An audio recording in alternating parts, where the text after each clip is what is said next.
Good morning dear students. आज के इस वीडियो लेक्चर में बेसिकली हम लोग जो डिस्कस करेंगे वो डिस्कस करेंगे chapter number 10, that is microbes in human welfare.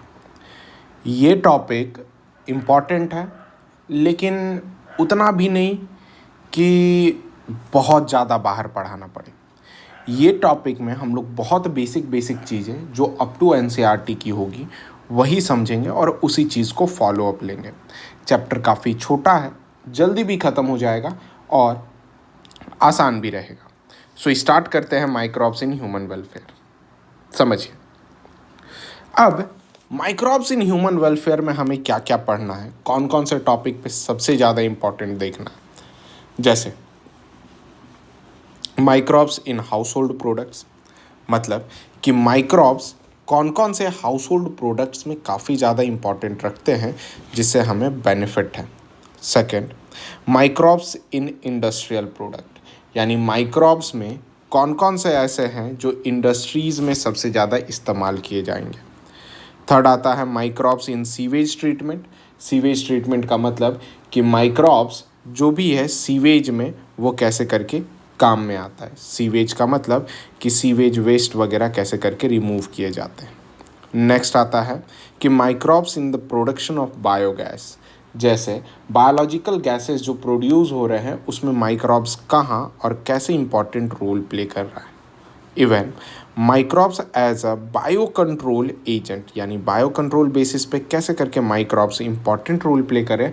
और लास्ट टॉपिक है कि माइक्रोब्स कैसे करके बायो फर्टिलाइज़र में भी इस्तेमाल किए जा रहे हैं। सो स्टार्ट करते हैं। जैसे बिसाइड मैक्रोस्कोपिक, यानी जो बड़े होते हैं plant animals, microbes are the major component of a biological system on this earth. यानी प्लांट और एनिमल के बाद कोई दूसरा सबसे इंपॉर्टेंट है तो वो है क्या, माइक्रोब्स है। ठीक है, माइक्रोब्स कंपोनेंट है बायोलॉजिकल सिस्टम अर्थ का। जैसे कि हम जानते हैं कि हम लोगों ने डाइवर्सिटी ऑफ लिविंग ऑर्गेनिज्म में क्लास 11 में देखा था, जिसमें रिमेंबर किया था कि which kingdom among the living organism contain कर रहा था माइक्रो ऑर्गेनिज्म। कारण माइक्रोब्स है। माइक्रोब्स को बेसिकली सिंपली अपन क्या कह सकते हैं, माइक्रो ऑर्गेनिज्म भी कह सकते हैं।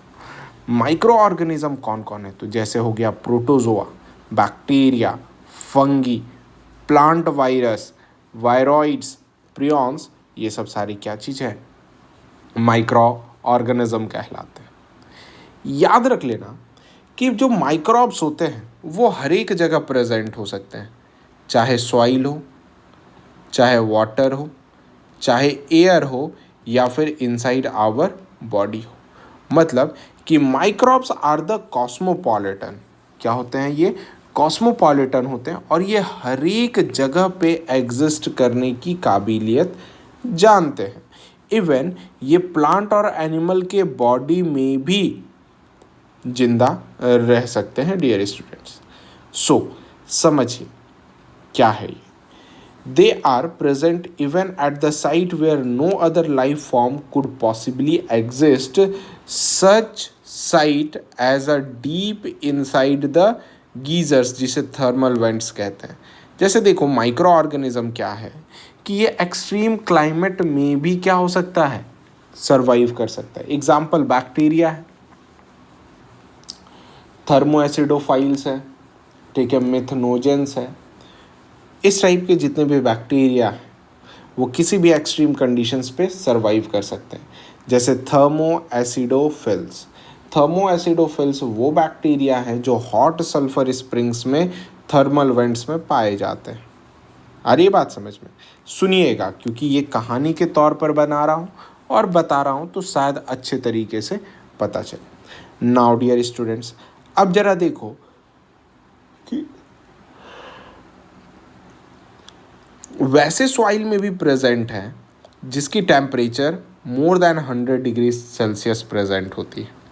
इवन अगर देखा जाए तो स्नो में भी सेवरल मीटर थिक में भी हाईली एसिडिक एनवायरनमेंट में भी क्या होते हैं, माइक्रोब्स प्रेजेंट होते हैं। माइक्रोब्स में डाइवर्स होते हैं क्या, प्रोटोजोन, बैक्टीरिया, फंगी और microscopic plant virus, viroids and also the prions जो कि एक प्रोटीनीशियस इन्फेक्शियस एजेंट होता है, जैसे हम लोग आगे चल करके फिगर नंबर 10.1 और 10.2 में ऑब्जर्व करेंगे।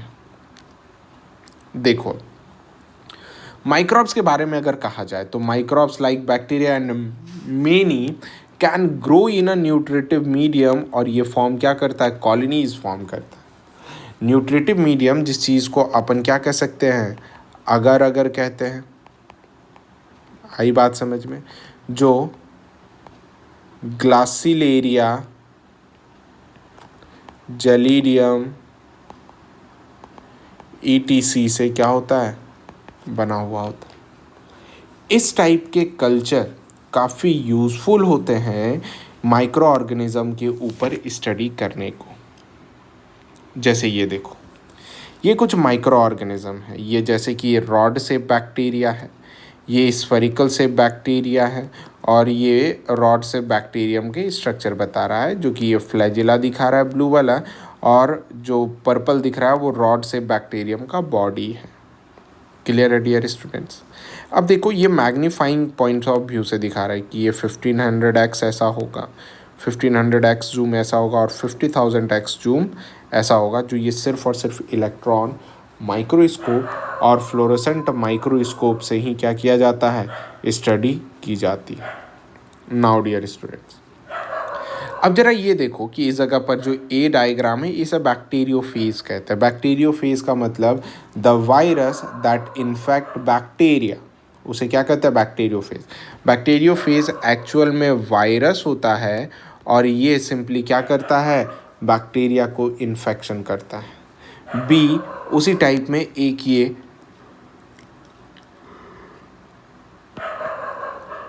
एडिनो वायरस है, जो रेस्पिरेटरी डिजीज़ करवाता है, कोरोना की फैमिली से आता है। देखो, कोरोना गोल होता है, ये भाई कैसे दिख रहा है ना। नेक्स्ट है, उसके बाद rod shape tobacco mosaic virus का सी में डायग्राम है, जिसकी मैग्नीफाइंग अबाउट 1 लाख से लेकर के 1.5 लाख x तक की गई है। ठीक है, अब ये ज़रा देखो कि ये जो कॉलोनीज है बैक्टीरिया की ग्रो की जा रही है पेट्री डिस्क पे, पहला ये बैक्टीरिया की कॉलोनी, और नेक्स्ट ये फंगस की कॉलोनी ग्रो की जा रही है पेट्री डिस्क पे। डियर स्टूडेंट्स, पेट्री डिस्क पे कभी भी ग्रो करने के लिए हमें एक चीज़ की रिक्वायरमेंट होगी, जिस चीज़ का नाम हम लोग न्यूट्रिटिव मीडियम रखते हैं।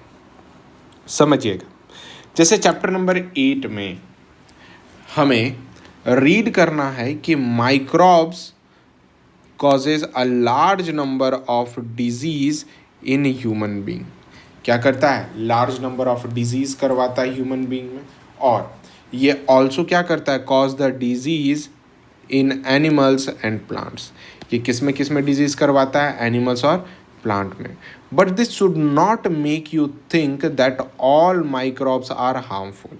देखो, ऐसा हमें नहीं सोचना है कि सारे माइक्रोब्स जो होंगे हार्मफुल होंगे, और माइक्रोब्स जो होंगे वो यूज़फुल होंगे मैन इन डाइवर्स वेज, बहुत सारे तरीके में। जैसे some of the most important contributions of microbes of a human welfare are discussed in the chapter. ठीक है, इस चैप्टर में डिस्कस किया गया है। जैसे 10.1 में कि microbes in house hold products. Microbes in house hold products में अगर देखोगे तो हमें सरप्राइज होगा ये जान करके कि माइक्रोब्स और उसके प्रोडक्ट्स जो डेराइव्ड होते हैं, कहाँ, derived from them every day. Common example होता है प्रोडक्शन, जिस चीज़ को अपन क्या कहते हैं, कर्ड फ्रॉम मिल्क, यानी दूध से दही बनाना, ये कॉमन एग्जाम्पल है। ठीक है, क्यों, क्योंकि घर के अंदर बहुत सारे वेराइटीज़, इवन चीज़ हो गए, केक हो गया, ठीक है, डाउज प्रिपेयर हो गए, ये सब सारे माइक्रोब्स के बिना पॉसिबल नहीं है डियर स्टूडेंट्स। अब देखो कर्ड वाला, जैसे कि माइक्रो ऑर्गेनिज्म जो एक्चुअल में कर्ड फॉर्म करता है वो कौन है, लैक्टोबैसिलस है, और अदर कुछ बैक्टीरिया होते हैं जिसे लैक्टिक एसिड बैक्टीरिया कहते हैं, दैट इज़ द लैब, वो ग्रो होता है मिल्क में और कन्वर्ट करता है कर्ड में। देखो, इसके लिए सर्टेन कभी भी एक ऑप्टिमम टेम्परेचर होता है जिस पे जा कर के ये रिप्रोड्यूस काफ़ी अच्छे तरीके से कर सकता है। जैसे ड्यूरिंग ग्रोथ लैब क्या करता है, लैक्टिक एसिड बैक्टीरिया प्रोड्यूस करता है एसिड और वो कोगुलेट करता है और पार्शियली डाइजेस्ट कर देता है मिल्क प्रोटीन। और आप जानते हो कि मिल्क का प्रोटीन का जो नाम है उसे अपन क्या कह सकते हैं, कैसीन कहते हैं। क्या कहते हैं, कैसीन कहते हैं। अब जरा देखो कि यही कारण है कि एक स्मॉल अमाउंट ऑफ कर्ड जैसे ही ऐड होगा फ्रेश मिल्क में और as a inoculum as the starter containing million of LAB. Inoculum का मतलब होता है कि बेटा जब दही हम लोग जमाते हैं ना तो दूध के अंदर जो 1 चम्मच दही डालते हैं ना, वो 1 चम्मच दही एक्चुअल में क्या कहलाता है, इनऑक्यूलम कहलाता है। क्या कहलाता है डियर स्टूडेंट्स, इनऑक्यूलम कहलाता है। ध्यान दीजिएगा। नाउ अब आगे अपन देखेंगे। देखिए जिसमें कि सुटेबल टेम्परेचर पे वो मल्टीप्लाई होता है और देन कन्वर्ट करता है मिल्क को कर्ड से, जिसमें इम्प्रूव होता है न्यूट्रिशनल क्वालिटीज़ और फाइनली इंक्रीज करता है क्या, विटामिन B12 हमारे बॉडी में, जैसे कि हमारा स्टमक। अब क्या है, लैब प्ले करता है काफ़ी beneficial role checking the disease causing microbes. ठीक है कि लैब जो होता है ये काफ़ी बेनिफिशियल रोल प्ले किया, ये चेक करता है कि कौन से माइक्रोब्स जो डिजीज़ करते हैं उसको। ठीक है डियर स्टूडेंट्स, अब समझो कि अब क्या है कि डाउज में है ना, डाउ में क्या हो रहा है कि हम लोग यूज़ कर रहे हैं मेकिंग फूड्स, जैसे कि डोसा और इडली हो गया, इसे फर्मेंट किया जाता है, फर्मेंटेड बाय बैक्टीरिया। और याद रख लेना कि फर्मेंटेड प्रोडक्ट जो होते हैं ये ऑलवेज क्या होते हैं, बेहतरीन होते हैं, गुड होते हैं। देखो the puffed up appearance of a dough is due to production of CO2 gas. जैसे अब क्या है कि हमने डाउ का मतलब जब आटा गूंद करके रख लिया, ठीक है, रोटी बनाने के लिए, तो अब क्या है कि उसके अंदर अगर लैक्टिक एसिड बैक्टीरिया रहेगा ना बेटा, तो वो ग्रो करेगा, फूलेगा, फ्लपी बनेगा। तो वो इस वजह से होगा क्योंकि उसके अंदर जो माइक्रोब्स थे वो CO2 गैस प्रोड्यूस कर रहा है। अब जरा देखो यहाँ पे लिखा हुआ, can you tell which metabolic pathway takes place releasing the formation of CO2। बिल्कुल बात सही है और हमें इस पे बात करना है, लेकिन हमें इस पे आगे बात करना है। ठीक है, and where do you think the bacteria for this fermentations came from. जो बच्चे थोड़े से भी पढ़े हुए होंगे वो ग्लूकोज का रोल बैक्टीरिया का समझ लिए होंगे, और ग्लूकोज का बाई प्रोडक्ट जो होगा वो CO2 होगा, क्योंकि ग्लूकोज कभी भी ब्रेक डाउन करता है तो वो 2 चीज़ में करता है, एक पहला पानी और दूसरा CO2। जैसे देखो सिमिलरली डाउ जो यूज़ होता है making bread, fermented by using the baker yeast, जिसका नाम क्या होता है, सैक्रोमाइसिस सर्विशिया। ये काफ़ी फेमस और फर्मेंटेशन में काफ़ी ज़्यादा इस्तेमाल करने में लगा हुआ है। जैसे कि नंबर ऑफ ट्रेडिशनल ड्रिंक्स और फूड जो भी बनाया जाता है वो किस प्रोसेस से बनाया जाता है, फर्मेंटेशंस बाय द माइक्रोब्स, जिसमें कि 2D एक ट्रेडिशनल ड्रिंक है, ठीक है, जो कि सदर्न इंडिया में फर्मेंटेशंस प्रोसेस से क्या किया जाता है, बनाया जाता है, वो भी पाम, जिसे तार का पेड़ कहते हैं, उससे। अब ये देखो कि माइक्रोब्स जो होता है फर्मेंट करता है फिश को, सोयाबीन को और बैम्बू सूट को, ताकि उससे क्या बनाया जा सके, फूड स्टफ्स बनाया जा सके। जैसे कि इसमें सबसे पुराना है चीज़, जो कि माइक्रोब्स क्या करता है, माइक्रोब्स ही बनाता है। प्लस डिफरेंट वेराइटीज़ है चीज़ का right now, different characteristic textures होते हैं, ये सब प्रेजेंट है। प्लस फ्लेवर और टेस्ट, ये सब जितने भी होता है ये कौन फॉर्म करता है, तो ये माइक्रोब्स फॉर्म करते हैं। जैसे स्पेसिफिकली देख लो कि कुछ माइक्रोब्स ऐसे होते हैं कि CO2 का प्रोडक्शन काफ़ी ज़्यादा करते हैं, तो जो चीज़ में लार्ज होल्स प्रेजेंट होता है वो चीज़ को कन्वर्ट कर देता है किसमें, स्विस चीज़ में कन्वर्ट करता है, due to the production of large amount of CO2 by bacteria name as propionibacterium shermanii, है ना।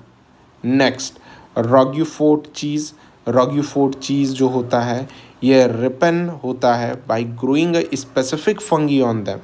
ये चीज़ वाला जो टर्म है ये काफ़ी इम्पॉर्टेंट है, ध्यान रखिएगा, कारण कि बहुत सारे